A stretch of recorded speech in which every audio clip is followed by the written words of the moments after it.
Hello, my name's Angela and I'm from the Sheep Tree Smallholding. Today is, well, I say haymaking day. It will be haymaking a few days because it normally takes about 4 days to turn the hay until it's dry and then bale it.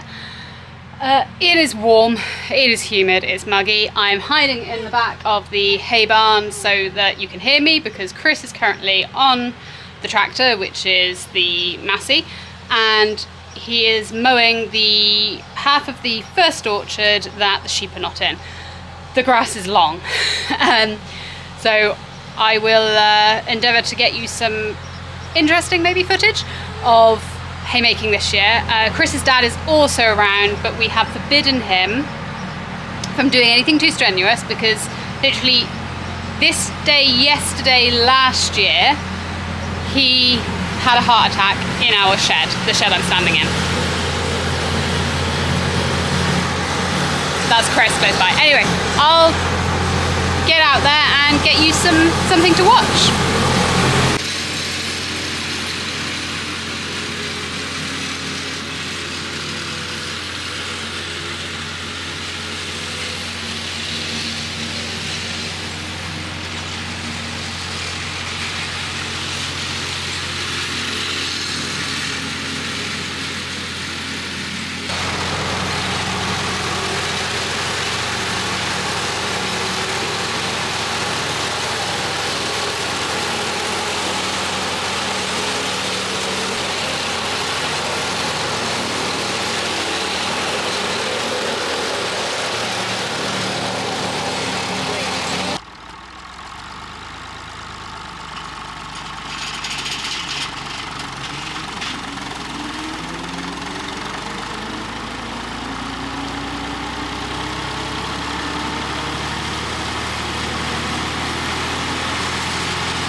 Right, so Chris has managed to mow, he mowed this field before lunch and then he moved on to the second field after lunch. We've just stopped to give the tractor a break because it got a bit warm. So he's checking the oil and the coolant and all of that stuff. What he did mention to me, and I think I recall my mum helping with this last year because I was quite heavily pregnant during haymaking, is there are bits that he's managed to get to with the mower because the mower comes out to the side on the tractor that he won't be able to get to with the rake. That is the rake is directly behind the tractor, whereas the mower, being at the side, can go further under the trees. So what I'm going to do is, with a hand rake, I'm going to pull what I can from under the trees out over to the next row so that he can manage to turn it tomorrow without hitting any branches, because otherwise that grass would just have to stay there.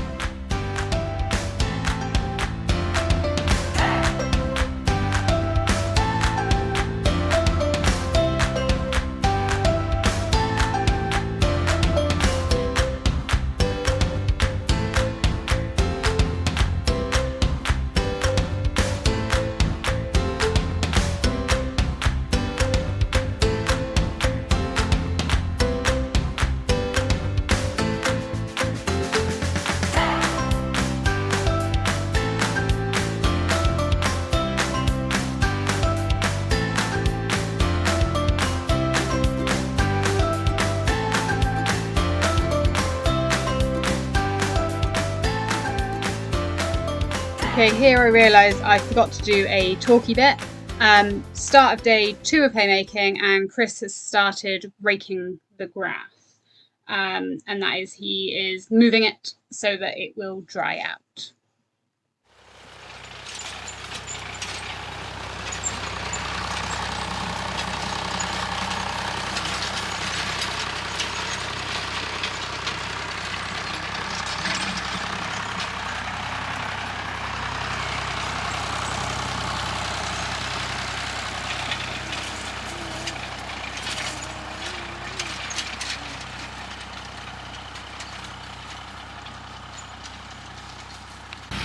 Good morning. We are on day 3 of haymaking. Hopefully you can hear me over Chris there in the background. I say he's tedding. He actually decided it was better to set our rake is a tedder and it has 2 settings, and he set it on the raking setting, so basically puts it into rows, because there was so much grass that when he was tedding it, it was just making like a ridge, it wasn't spreading it. So he's creating rows and then turning the rows. I haven't even been and kicked the grass to see what it's like, but it looks like hay already. My priority this morning has been keeping Frank cool and getting him ready for his nap, and now he's just napping behind me under that tree in his pushchair. So yeah, here's to day 3 of haymaking.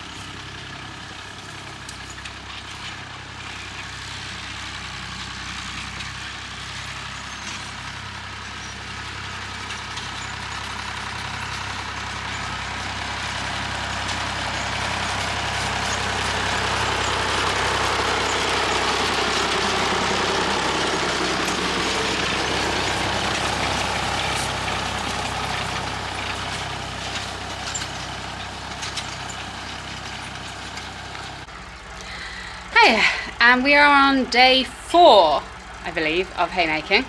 Hang on a moment, Chris has lost me. Sorry, I'm hiding in the shed because he's currently got the tractor running. Change of plans. So ordinarily we use a rake which fits like everywhere between the trees, and it's got a tedding setting, but that didn't work this year because the grass crop was so long. So we rode it up and then we moved the rows, went to bale it today. It's still wet. We have a hay bob, but it was it lived in brambles for years, so we haven't actually got it up and running. But out of necessity, we kind of need to.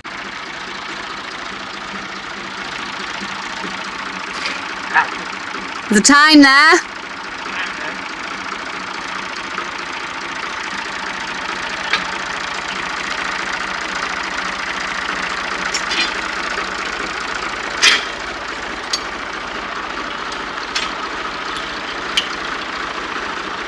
Never happened. What went on first time? Yeah, maybe look like I know what I'm doing. Well, maybe you do know what you're doing.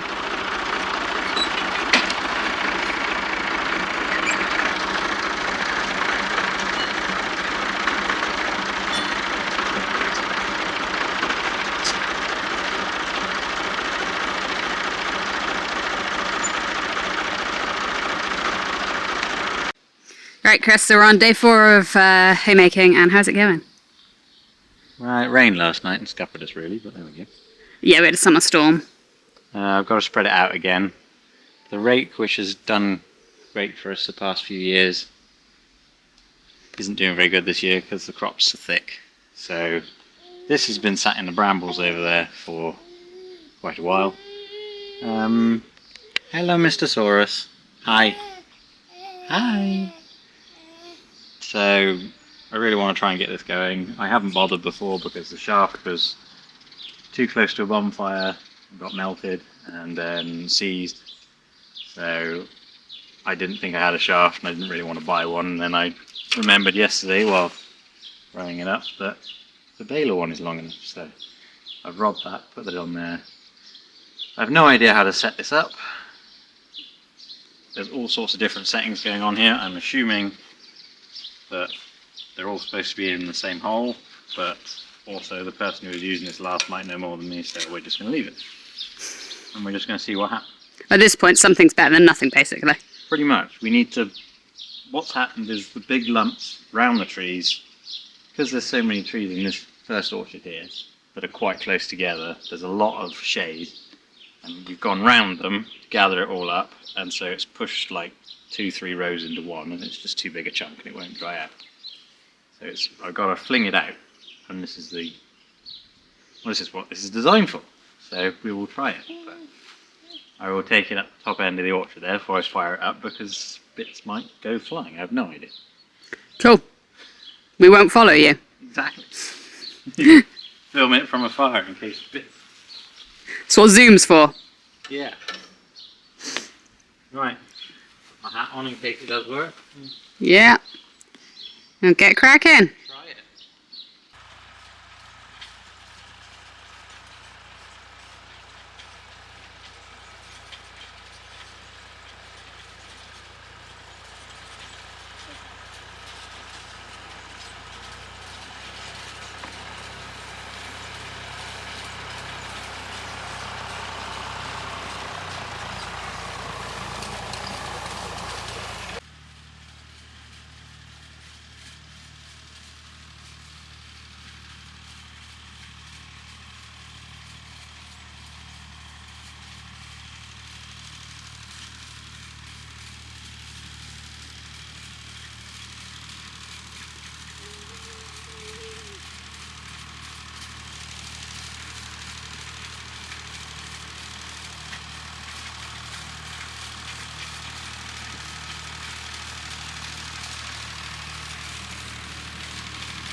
Me and Frank have tree hopped our way over here.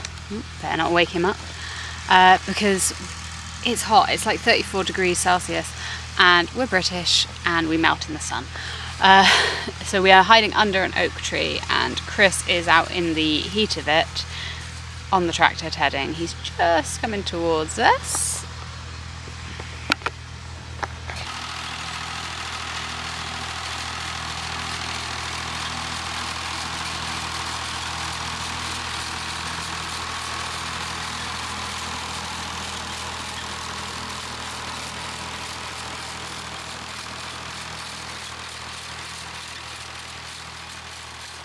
Unfortunately, we don't have any footage of the next day, and that's because we had a friend visiting with her 2 young boys. So we spent most of the day, that's me and my friend and the boys, in the shade of a tree playing, whilst Chris continued to slog away on the tractor.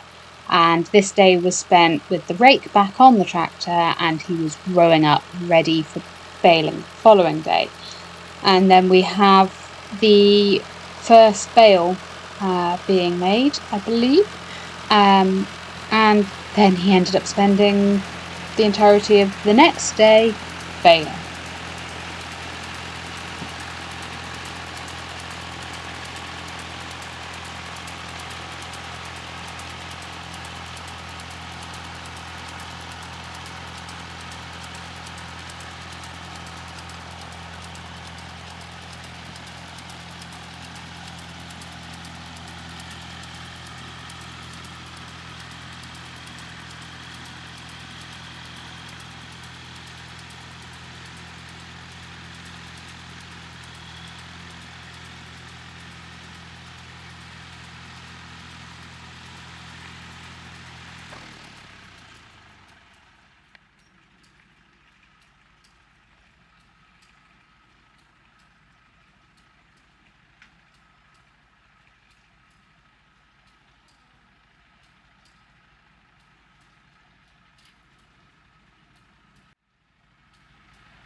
I'm assuming that the string mechanism didn't engage properly, so he's just sorting that out.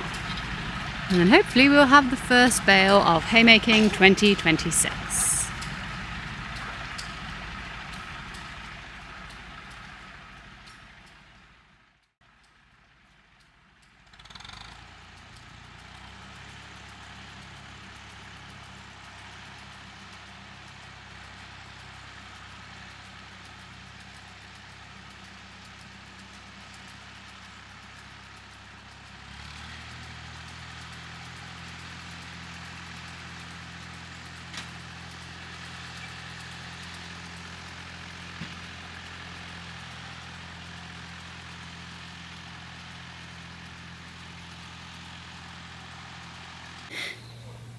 Good morning, it's another day. Last night ended with a bit of a disaster. The hitch broke. Finished up, was coming back, went, that noise doesn't sound normal. And yes, not normal. So, got the welder back at the farm. Let's see if I can get back there. I'm hoping I can just sort of rig up some ratchet strap contraption here. Just pin it in place. So, bear with while we do that. I have a bit of a plan. It may work, it might not. The ratchet strap idea did not go well. The hitch is completely broken now. So,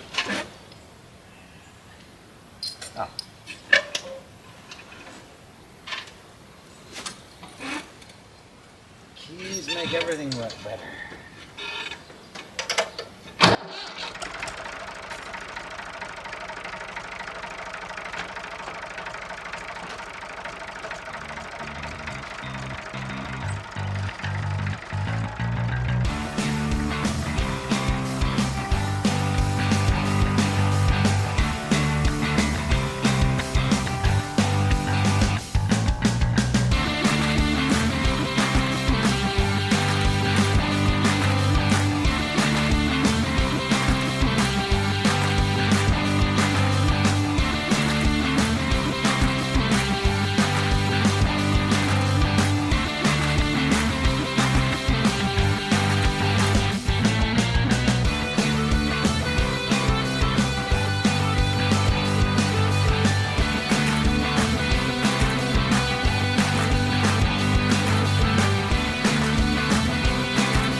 Harebrained plan is this massive cluster. Hopefully it'll get back, it's not that far.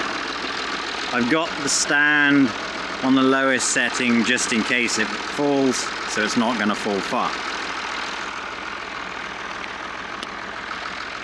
I don't think I'm going to be able to record and do this all at once, so I will show you when we get to the other end or when it doesn't work. Well, that didn't really work. I got 20 or 30 meters and it just wasn't going to cut it. So we're coming up with a new solution. I needed a bigger bolt and I was looking around and I was like, that's big and chunky. Kind of what it's designed for. We'll use that. Right, so this harebrained idea is those two ratchet straps stop it sliding off that way. That ratchet strap stops it sliding off that way. That hopefully carries it, and the ratchet strap's got a bit slacking because I've got to get round corners to get back. So I might have to, I can't back up, but I might have to go round, do a big loop and come back down again. We will see.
So what we've got for extra support is just that piece welded in there for the time being. I have a feeling I'm going to have to rebuild this whole thing because it's not very strong.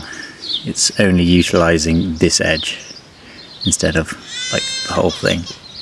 But there's bits in there to adjust angles, so I think I have it roughly where it was before. The only way to tell is to try it and then probably end up back here and cut it off and weld it again. It's just the way this is going at the moment, but we will see. Hopefully not, and hopefully I will just be baling for the rest of the day.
and I'd love to say that that was the end of haymaking in 2026. However, that was only the end of baling the orchards for us. So those are the round bales from the home farm. We have square bales that we'll be bringing in from some rented ground on the main estate, and some more bales that will be coming in from other jobs we do elsewhere.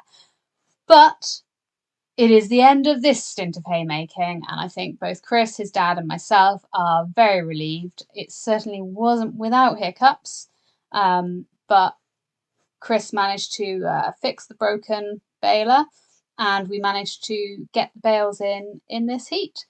And I think we all deserve a nice cold drink and a sit down.